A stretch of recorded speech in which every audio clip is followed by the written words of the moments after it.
Hello, welcome back in my YouTube channel Confidence Career Institute Chemistry by SS Yadav.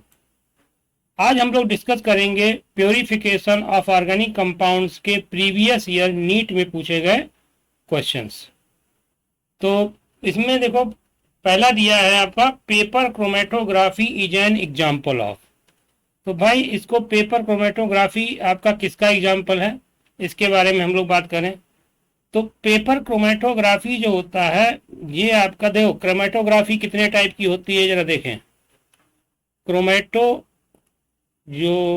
Chromatography है ये आपकी दो type की है। आपने मेरा इसका वीडियो पढ़ा हुआ है, आप सर्च करिएगा purification of organic chemistry confidence career institute, आपको हमारा वीडियो मिल जाएगा, उसको देख लीजिएगा। उसमें सारे मैंने कॉन्सेप्ट बताए हैं, ठीक है, उससे आपको समझ में आ जाएगा।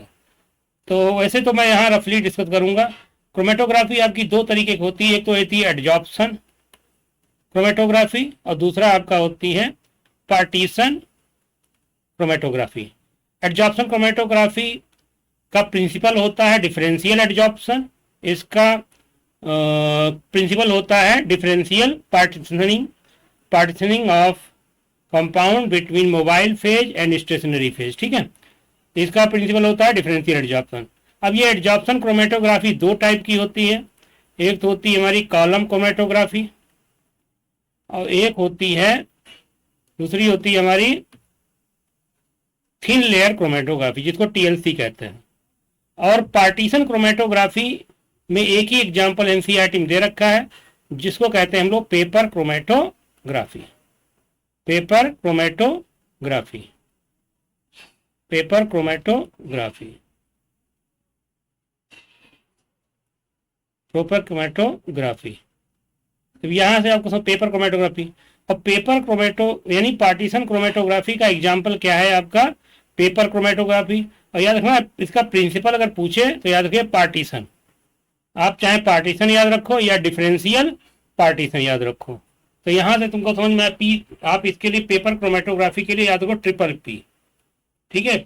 पार्टीशन क्रोमेटोग्राफी एग्जांपल है पेपर क्रोमेटोग्राफी, इसका प्रिंसिपल क्या है पार्टीशन या डिफरेंशियल पार्टीशन जो दिया हो। तो इस तरीके से आपका adsorption chromatography is an example of क्या हो जाएगा, sorry paper chromatography is an example of क्या एग्जाम्पल, क्या उसका आंसर होगा आपका ये वाला एग्जाम्पल हो जाएगा आपका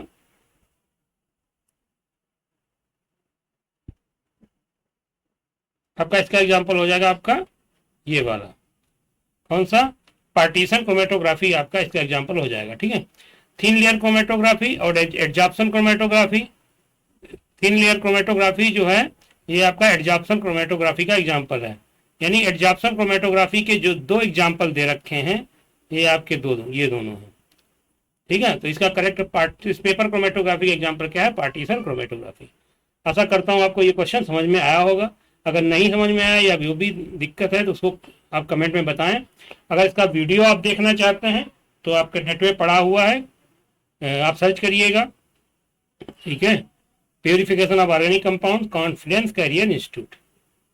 अगला क्वेश्चन दिया most suitable method of separation of 1:1 mixture of ortho and paranitrophenol. देखो भाई इसमें क्या है आर्थोनाइट्रोफिनॉल और पैरानाइट्रोफिनॉल का मोस्ट सुटेबल मेथड होता है आपका स्टीम डिस्टिलेशन। इसका रीजन क्या है, क्योंकि स्टीम डिस्टिलेशन में हम लोग जब बात करते हैं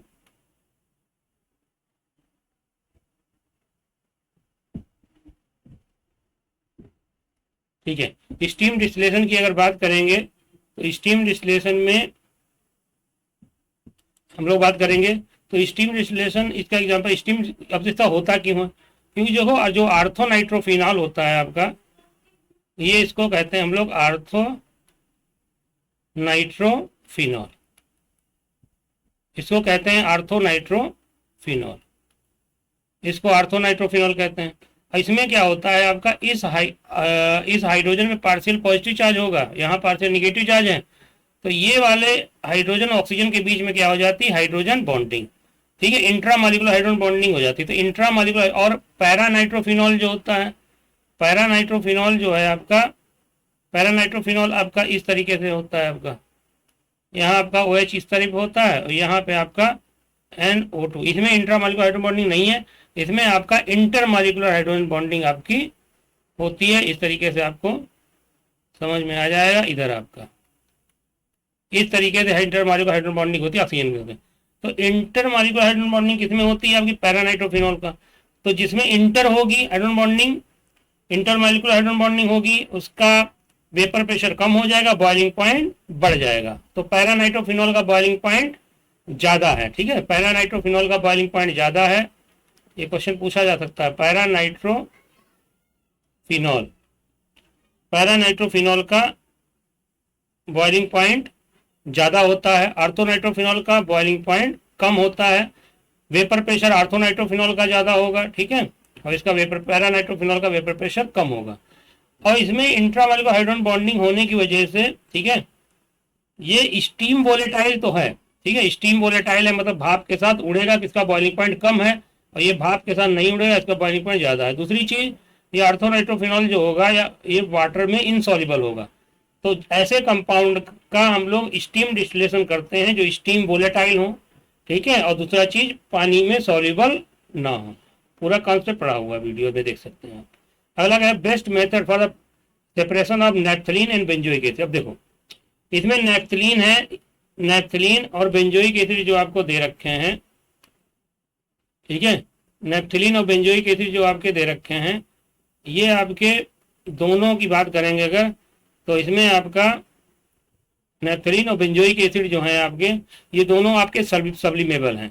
नैप्थलीन भी सब्लिमेबल है और बेंजोइक एसिड भी कैसा है आपका? सब्लिमेबल है, दोनों सब्लिमेट कर जाते हैं, ठीक है। तो यानी अगर सब्लिमेशन से तो इनको अलग नहीं कर सकते। लेकिन एक चीज़ है, बेंजोइक एसिड का जो फॉर्मूला लिखोगे आप, बेंजोइक एसिड इस तरीके का एक कंपाउंड होता है, ये इस तरीके से। तो ये क्या करता है, बेंजोइक एसिड जो है आपका, ये आपका वाटर में आपका सॉल्युबल होगा, लेकिन नैप्थलीन वाटर में सॉल्युबल नहीं होती है, ठीक है। इसलिए हम लोग क्या कर सकते हैं, इनको डिफरेंशियल एक्सट्रैक्शन से इन दोनों को हम लोग सेपरेट, आपका डिस्टिलेशन दे रखा है, डिस्टिलेशन यूज नहीं कर सकते, क्रोमेटोग्राफी यूज नहीं कर सकते, सब्लिमेशन यूज नहीं कर सकते, तो इसके लिए इसके लिए क्या यूज करेंगे? क्रिस्टलाइजेशन की यूज करेंगे। क्योंकि देखो नैप्थलीन जो है आपका, ये वाटर में सॉल्युबल नहीं है, ठीक है, और बेंजोइक एसिड क्या है, ये वाटर में सॉल्युबल है। जब दोनों को डिसॉल्व करेंगे, बेंजोइक एसिड पानी में घुल जाएगा और नैप्थलीन डिसॉल्व नहीं होगी पानी में। फिर हम लोग फिल्ट्रेट को फिल्टर कर लेंगे, फिल्ट्रेट को क्या कर लेंगे? फिल्टर कर लें। मान लो जैसे आपने क्या किया, ये आपका एक कंपाउंड है, जैसे आपका ले लिया वाटर में हमने क्या किया, बेंजोइक एसिड मतलब C6H5COH को डिसॉल्व कर लिया, और प्लस आपने नैप्थलीन को डिसॉल्व कर लिया, दोनों को डिसॉल्व किया, ठीक है। लेकिन ये बेंजोइक एसिड क्या होगा? घुल जाएगा, और नैप्थलीन यहाँ नीचे आपकी, नैप्थलीन क्या करेगी, यहाँ पे नीचे आपकी, नैप्थलीन यहाँ पे नीचे आपकी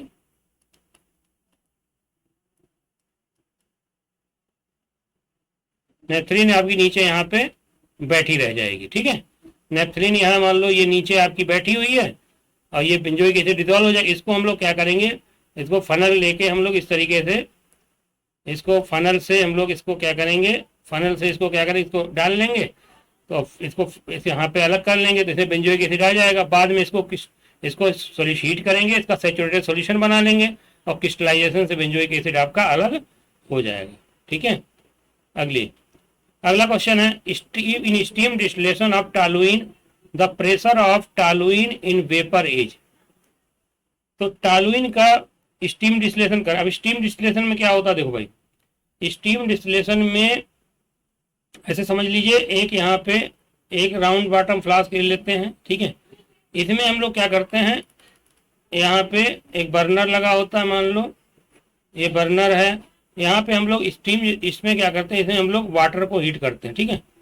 इसे हम लोग क्या करते हैं, वाटर को हीट करते हैं। यहाँ पे एक मान लो ऐसे वाटर को हीट करके यहाँ पे हम लोग क्या करते हैं, एक और राउंड बॉटम फ्लास्क होता है आपका, ऐसे समझ लीजिए, मान लो ऐसे जनरली राउंड बॉटम फ्लास्क होता है।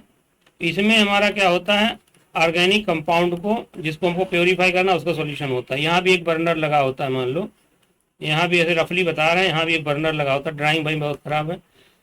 तो यहाँ पे इसकी स्टीम भी आती है इसके अंदर, ठीक है, दोनों आ जाएंगे। फिर यहाँ से क्या होता है, एक ये कंडेंसर आपका लगा होता है और कंडेंसर के ऊपर ऐसे आपका ये ऐसे इसमें, और यहाँ पे एक आपका रिसीवर लगा होता है।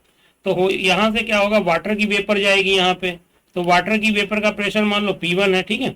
और यहाँ से जो आपका क्या कह रहा है उसमें टॉलुइन, यहाँ मान लो टॉलुइन जिसको हीट करना है, यहाँ टॉलुइन है। तो टॉलुइन का मान लो प्रेशर, यहाँ पे गैस बनेगी टॉलुइन की गैस में फॉर्म, यहाँ इसका प्रेशर P2 है। तो जब बॉयल कब करेगा, जब P1 प्लस P2, जो P1 प्लस P2 जो होगा आपका, ये pressure atmospheric pressure, atmospheric pressure मतलब बैरोमेट्रिक प्रेशर में जितना हमने प्रेशर रखा हो उसके लिक्विड के ऊपर, इस मिक्सचर के ऊपर जितना प्रेशर रखा हो, तो यानी P1 प्लस P2 ये दोनों आपके बैरोमेट्रिक प्रेशर या एटमॉस्फेरिक प्रेशर के बराबर हो जाएं, ठीक है। तो यहाँ समझ में आ रहा होगा, मान लो इसका यहाँ पे वाटर का प्रेशर P1 है वाटर वेपर का, और यहाँ पे टॉलुइन का प्रेशर आपको मान लो P2 है। तो यहाँ से P2 जो होगा आपका क्या हो जाएगा, P बैरोमीटर माइनस P1, यानी आपका टॉलुइन का जो प्रेशर होगा वो less than the pressure of barometer आपका हो जाएगा। एक याद रखना, स्टीम डिस्टिलेशन कब करते हैं, ऐसे कंपाउंड का जो आपके स्टीम वोलेटाइल हो, ठीक है, और पर वाटर में कैसे हो, इनसॉल्युबल हो।